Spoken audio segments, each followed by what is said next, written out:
मेरे बारे में पीटीआई की ऑफिशियल यानी जो इनके नॉन किस्म के वो जो है ना शतुंगड़े बलूंगड़े, उनकी तरफ से एक वीडियो बनाई गई है जहाँ पे मैं वो वेल दे रहा हूँ भी मैं जब ਤੁਹਾਡੇ ਘਰ भी फंक्शन होएगा देंगा यार वेल देना साढ़े पंजाब दी डब खोल के देती और I am not ashamed of that culture और I am part of it.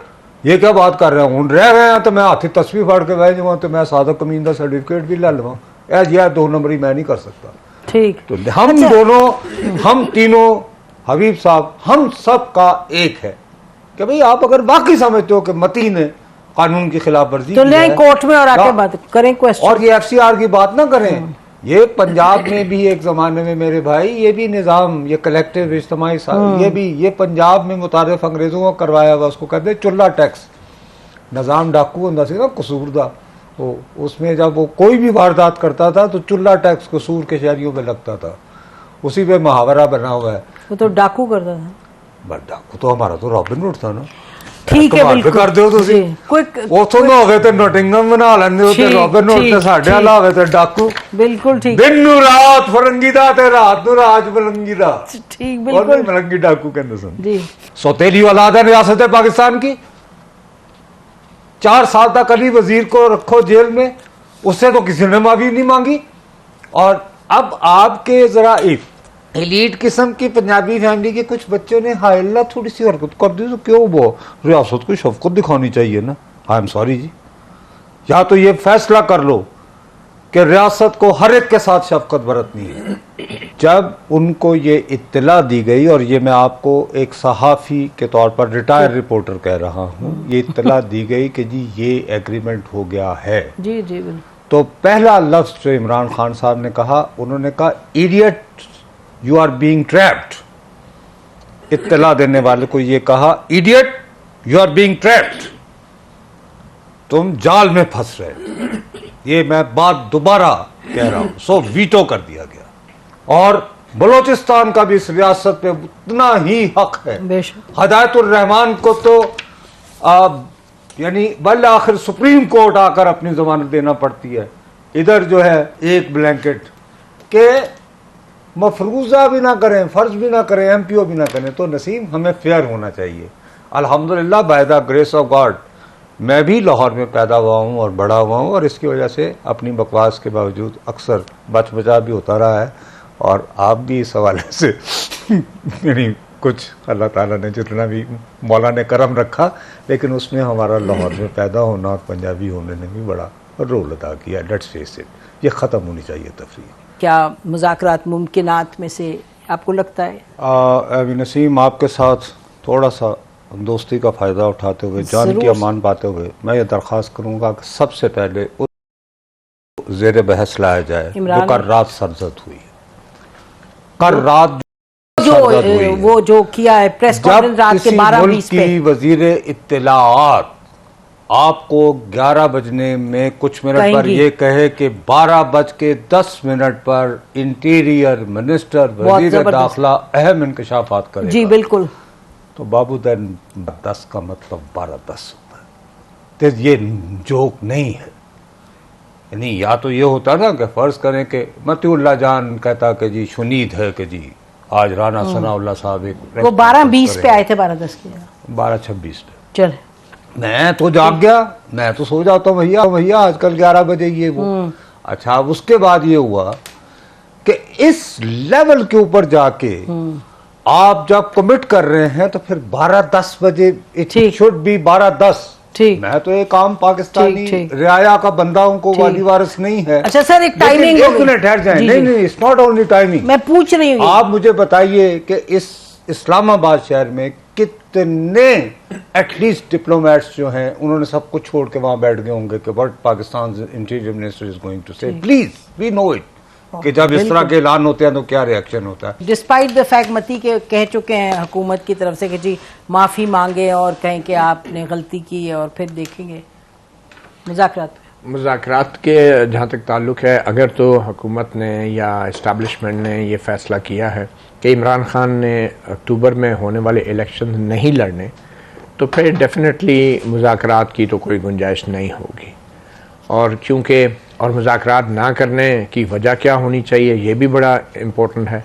और वो वजह फिर कोई ना कोई तो होनी चाहिए, और वो यही हो सकती है कि इमरान खान के साथ अगर मुज़ाकरात नहीं होंगे तो फिर इमरान खान के ख़िलाफ़ मुकदमात भी होंगे।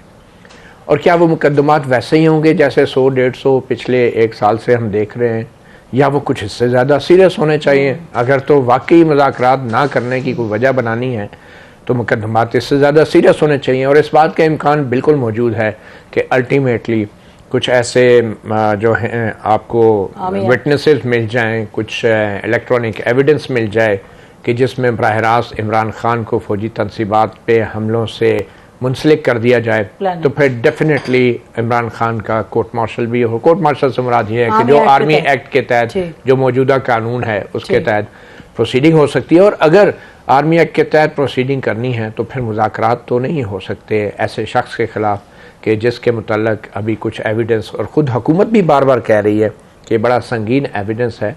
तो मुज़ाकरात शुरू करके तो आप डाइल्यूट कर देंगे उस सारी जो एक फ़िज़ा को जो आपने बनाई है, या उस सारी अपॉर्चुनिटी को जो आपको मिली है। तो मुज़ाकरात करना तो मैं समझता हूँ हुकूमत की बहुत बड़ी सियासी जो है एक गलती होगी। मैं सियासी इसलिए कहूँगा कि सियासत में तो मुज़ाकरात से ही हर चीज़ का आगाज़ होना चाहिए असूली तौर पे। मगर इस वक्त जो कुछ हुआ पिछले 7 साल में इस मुल्क के साथ, और जो फिर उसके 9 मई को हुआ, जो जिसको कहते हैं कि एक icing on the cake politically PDM के लिए, उसके बाद मैं बिल्कुल नहीं समझता कि इमरान खान को मुज़ाकरात में इंगेज करना चाहिए। हाँ, अगर इमरान खान बतौर एक लीडर इस क्राइसिस लाइक सिचुएशन में कुछ ऐसे फ़ैसले करते हैं कि जिससे पता चले कि बड़ा लीडर जो है वो अपनी गलती तस्लीम करने का बड़ा दिल भी रखता है, वो एतराफ़ भी करे, बल्कि उन वर्करों के लिए सरेआम उसको हुकूमत से पार्डन भी मांगनी चाहिए कि ये कारकुन हैं, इनसे गलती हो गई है, इनको सदर मुमलिकत भी कंसिडर करें पार्डन के लिए, हुकूमत भी इनको कंसिडर करें, इनको पीटीआई का वर्कर ना समझा जाए, इनको पाकिस्तान का शहरी समझा जाए, ख़वातीन हैं, कुछ नौजवान बच्चे हैं। तो अगर इमरान खान इस हद तक जाते हैं तो डेफिनेटली वो एक डिफरेंट फ़िज़ा क्रिएट करेंगे जिसके अंदर शायद हुकूमत पे भी दबाव बढ़ेगा मुज़ाकरात के लिए। हाँ, बड़ी अहम बात की। जी हबीब, जहां तक मुज़ाकरात का मामला है नसीम, तो इस वक्त अगर एक तरफ ये तय हो चुका हो कि इमरान खान को माइनस करना है, पीटीआई माइनस इमरान खान या पीटीआई हकीकी नामी कोई चीज आगे आनी है, या इसी जो माले गनीमत इस वक्त उबल उबल के पीटीआई के छाबे से गिर रहा है वो दूसरों ने समेटना है, तो फिर तो डेफिनेटली मुज़ाकरात एक बेमानी सी एक्सरसाइज लगती है। और इमरान खान को अगर कहीं इंगेज किया जा सकता है तो वो पीडीएम तो डेफिनेटली नहीं हो सकती। दूसरी बात यह है कि पीडीएम के पास देने के लिए अब कुछ नहीं रहा। पीडीएम ने की जो हुकूमत है इसकी मुद्दत बहुत तेजी से खत्म हो रही है, और आज जब हम ये बात कर रहे हैं तो तकरीबन लगभग कोई 72 दिन से कम, कोई 72 दिन के करीब, बल्कि 62 दिन, शायद 72 दिन ही इनफैक्ट बनते हैं। तो वो 72 दिन इनके पास रह चुके हैं। उन 72 दिनों में ये ज्यादा से ज्यादा क्या कर सकते हैं, मेरा ख्याल है ये पीटीआई भी सोच रही होगी और पीएमएलएन भी सोच रही होगी और पाकिस्तान पीपल्स पार्टी भी सोच रही होगी। लेकिन जहां तक मुज़ाकरात का मामला, तो कल हमारी इमरान खान से कुछ सहाफियों की मुलाकात हुई तो इमरान खान खुद भी इन मुज़ाकरात से ज्यादा होपफुल नहीं है। अच्छा, नहीं होपफुल, तो फिर किस चीज से होपफुल है?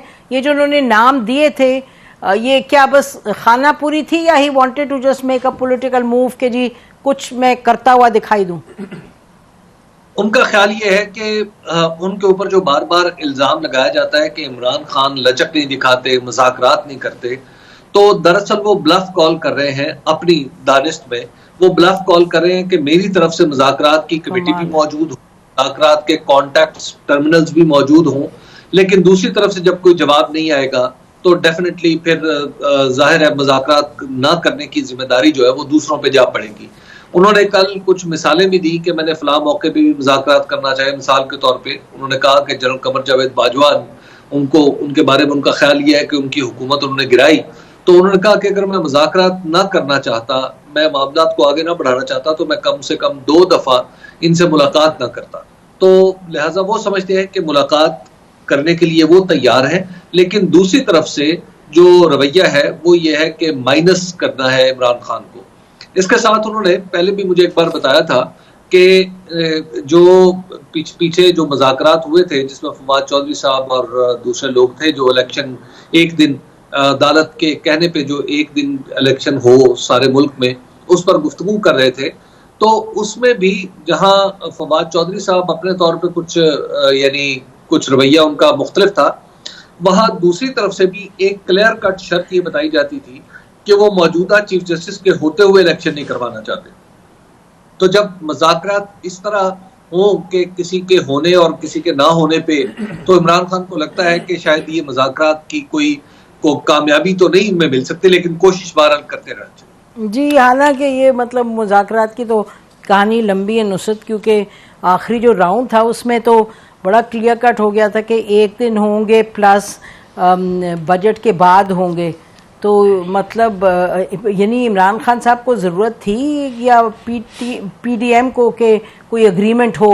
वो तो आखिरी मिनट पे परवेज़ साहब के घर पे अटैक को वजह बना के, मेरा ख्याल है कि इमरान खान साहब की तरफ से बहुत बड़ा ब्लंडर हुआ।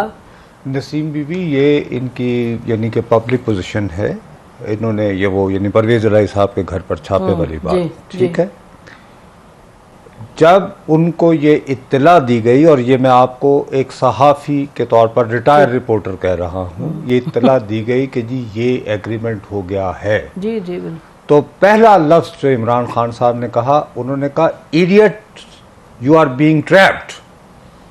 इत्तला देने वाले को ये कहा idiot you are being trapped, तुम जाल में फंस रहे। ये मैं बात दोबारा कह रहा हूं, सो वीटो कर दिया गया। आप चीजों को कॉन्टेक्स्ट में रखकर देखें, नेक नियति के साथ मती जैसे ये बात कर रहा है कि अगर ये वादा किया जाए, ये कहें कि जी ठीक है आप रहम करें, बच्चों को छोड़ दें, तो ये बलूचिस्तान में जो सैकड़ों बच्चे जिनका अभी तक पता नहीं है क्या वो सौतेली औलाद है रियासत पाकिस्तान की, ये तो इसमें कोई डाउट ही नहीं है। पंजाबियों को जब चाहे उनको भी पकड़ ही लेते, बहरहाल उतना नहीं पकड़ते जितना बलूचिस्तान के लोगों को पकड़ते। नाज़रीन, ब्रेक लेते हैं, उसके बाद आते हैं। Stay with us.